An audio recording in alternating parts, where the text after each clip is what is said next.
अमृतानंद एवं कपिलदेव बहुत अच्छे मित्र और पड़ोसी गांवों के जमींदार थे। अमृतानंद अपने हर फायदे के लिए झूठ बोलने तथा शब्दों को तोड़ने मरोड़ने में माहिर था और कपिलदेव श्रमिकों से मोलभाव करने में बहुत चालाक था। इस तरह थोड़े से समय में ही वे बहुत धनवान बन गए थे।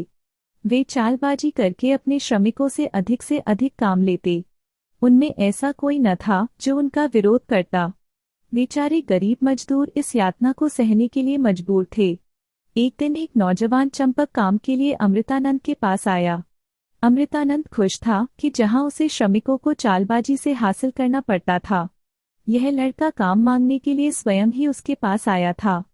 उसने पूछा, तुम कितने वेतन की आशा करते हो? महोदय, मैं कुछ भी वेतन नहीं चाहता, केवल सोने के लिए जगह, साल में 2 जोड़ी कपड़े और 2 समय भोजन से ही काम चल जाएगा। अरे, यह क्या? कोई वेतन नहीं? अमृतानंद बहुत खुश था, परंतु उसने खुशी का इजहार नहीं किया। हाँ, मुझे वेतन की आवश्यकता नहीं है। मैं कड़ी मेहनत करूंगा, ईमानदार रहूंगा, परंतु मेरी एक शर्त है।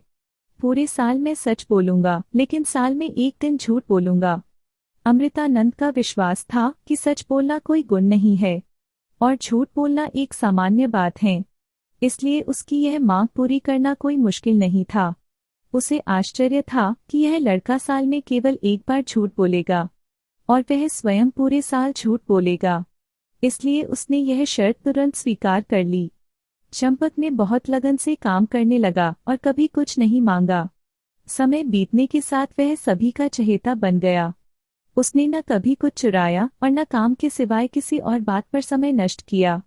वह परिवार का दायां हाथ बन गया। उस साल फसल बहुत अच्छी हुई थी। अमृतानंद व उसकी पत्नी मंदाकिनी ने इसका जोरदार जश्न मनाने का निश्चय किया। उन्होंने अपने सभी संबंधियों और मित्रों को अपने घर दोपहर के भोजन के लिए बुलाया। इसके लिए जोर शोर से तैयारियां हो रही थीं। अमृतानंद ने अपनी फसल को कई बैलगाड़ियों पर लादा और उसे बेचने के लिए शहर चला गया। उसके घर में कई मेहमान पहुंच चुके थे और वह उनके सामने अपनी दौलत का प्रदर्शन करना चाहता था। उसने सोचा कि वह कुछ गहने और सभी के लिए कपड़े खरीद कर लाएगा। उसी समय चंपक दौड़कर आया और मंदाकिनी से बोला, मालकिन, एक दुखद घटना हो गई है। ईश्वर आपको उसे सहने की शक्ति दे। हमारे मालिक की शहर से लौटते समय रास्ते में हृदयाघात से मृत्यु हो गई है। उनका शव किसी भी समय आ सकता है। मैं जाकर सारी व्यवस्था करता हूँ। मंदाकिनी ने रोना शुरू कर दिया और सारा घर शोक में डूब गया। उनके संबंधी जो जश्न के लिए आए थे, अब अंतिम क्रिया की तैयारियों में जुट गए। चंपक शहर की ओर दौड़ा। बीच रास्ते में उसे अमृतानंद मिला, जो भारी लाभ कमाकर बहुत सारे उपहारों के साथ लौट रहा था और अत्यंत प्रसन्न था। चंपक उसके पास आया और बोला, मालिक, एक दुखद घटना हुई है। मालकिन को एक सांप ने काट लिया है और उनकी मृत्यु हो चुकी है। आपके संबंधी उनके अंतिम संस्कार की तैयारी कर रहे हैं। वे सब आपकी प्रतीक्षा कर रहे हैं। बच्चे रो रहे हैं। मैं यहाँ दौड़कर आपको बताने आया हूँ। अमृतानंद उपहारों को भूलकर अपने घर की ओर दौड़ा। उसने देखा कि अंतिम संस्कार की तैयारियां चल रही थी और बच्चे रो रहे थे। सभी संबंधी शोक में डूबे हुए थे, परंतु जब उन्होंने अमृतानंद को देखा तो वे अवाक रह गए। उस पर ध्यान न देकर अमृतानंद ने रोना जारी रखा, ओह मंदाकिनी, मैं तुम्हारे बिना कैसे जीवित रहूंगा? तुम ही मेरे परिवार का आधार थी। जब मंदाकिनी ने अपने पति की आवाज सुनी तो उसने सोचा कि यह उसकी कल्पना है। उसने चिल्लाना शुरू कर दिया, ओह अमृतानंद, मैं तुम्हारे बिना कैसे जीऊंगी? जब वे दोनों एक दूसरे से मिले तो अवाक रह गए। अब उन्हें समझ आया कि यह चंपक की करतूत थी। उस पर उन्हें बहुत गुस्सा आया। जब चंपक वहां पहुंचा तो अमृतानंद क्रोध से आग बबूला हो रहा था। उसने पूछा, तुमने यह सब क्यों किया? तुमने झूठ क्यों बोला? क्या तुम्हें पता था कि इसका नतीजा क्या होगा? चंपक ने मुस्कुराकर उत्तर दिया, मालिक, मैंने आपसे कभी वेतन या बख्शिश नहीं मांगी, लेकिन मैंने आपसे कहा था कि साल में एक बार मैं आपसे झूठ बोलूंगा और आपने उसे मान लिया था।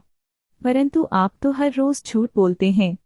क्या आपने कभी सोचा है कि उससे लोगों के जीवन पर इसका क्या प्रभाव पड़ता होगा? उस सारी भीड़ के सामने यह कहकर चंपक वहां से चला गया। अमृतानंद ने शर्म से अपना सिर झुका लिया। चंपक अब फिर काम की तलाश में था। अचानक उसे पड़ोसी गांव के जमींदार कपिलदेव की याद आई।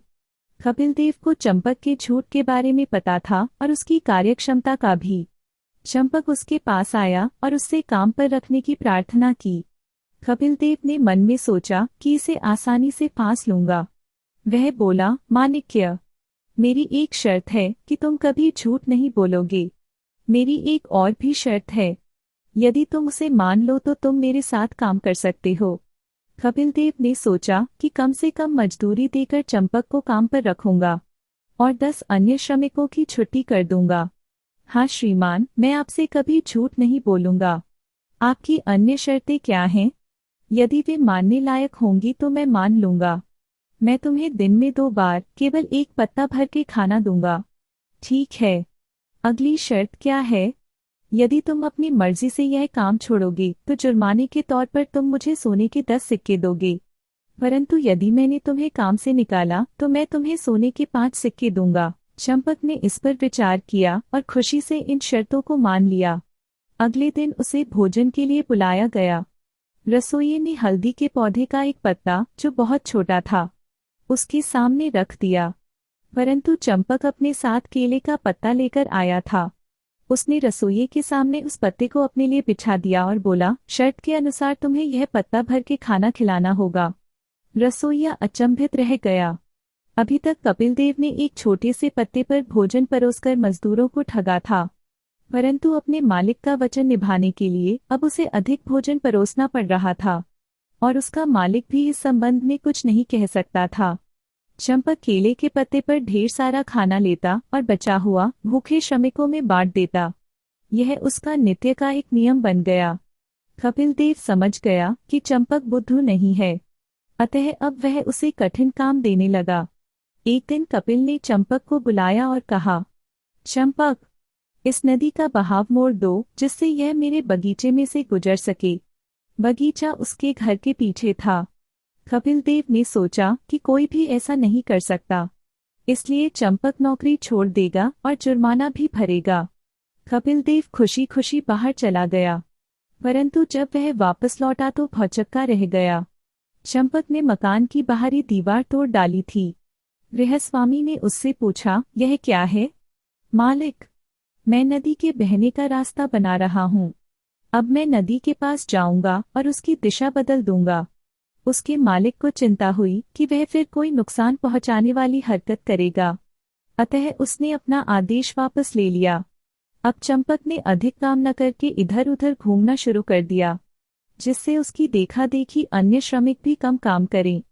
कपिलदेव इससे परेशान हो गया और एक दिन उसने एक और आदेश दिया, माणिक्य, हमारे पास एक विशाल खुली छत है। वह जगह किसी काम में नहीं आ रही है। तुम तो बहुत होशियार हो, क्यों नहीं तुम वहां एक बगीचा विकसित कर लेते? कपिलदेव ने सोचा था कि नए गमले, मिट्टी और बीज लाने, उन्हें बोने, पानी देने इत्यादि कार्य करने में चंपक हमेशा व्यस्त रहेगा, जिससे दूसरे श्रमिक भी काम में जुट रहेंगे। परंतु कुछ समय बाद उसने देखा कि छत से गिरती हुई कीचड़ उसके घर के अंदर पड़ी थी। कपिलदेव चीखता हुआ छत पर यह देखने के लिए गया कि आखिर हो क्या रहा है। उसने देखा कि चंपक छत के फर्श को खोद रहा था। चंपक, तुम यह क्या कर रहे हो? मालिक, आपने मुझे यहाँ एक बगीचा बनाने के लिए कहा, इसलिए मैं छत की जितनी संभव हो खुदाई कर रहा हूँ, जिससे यहाँ मिट्टी और खाद की एक मोटी परत बन सके। कपिलदेव अब और सहन न कर सका और उसने यह काम रोक देने के लिए कहा। दिन बीते गए और चंपक अपना सारा समय खाने, सोने, इधर उधर घूमने और अन्य व्यक्तियों के काम में बाधा डालने में बिताने लगा। चंपक, घर के लिए कुछ लकड़ियां लेकर आओ। कपिलदेव ने यह सोचकर कहा कि जंगल जाकर लकड़ियां काटते काटते चंपक थककर चूर हो जाएगा, परंतु चंपक ने घर के बगीचे के सुंदर पेड़ों को ही काट डाला और लकड़ियां ले आया। जब मालिक को इस बात का पता चला तो उसने सोचा, अब बहुत हो चुका, इससे तो अच्छा है कि चंपक को सोने के 5 सिक्के देकर इससे छुटकारा पा लिया जाए।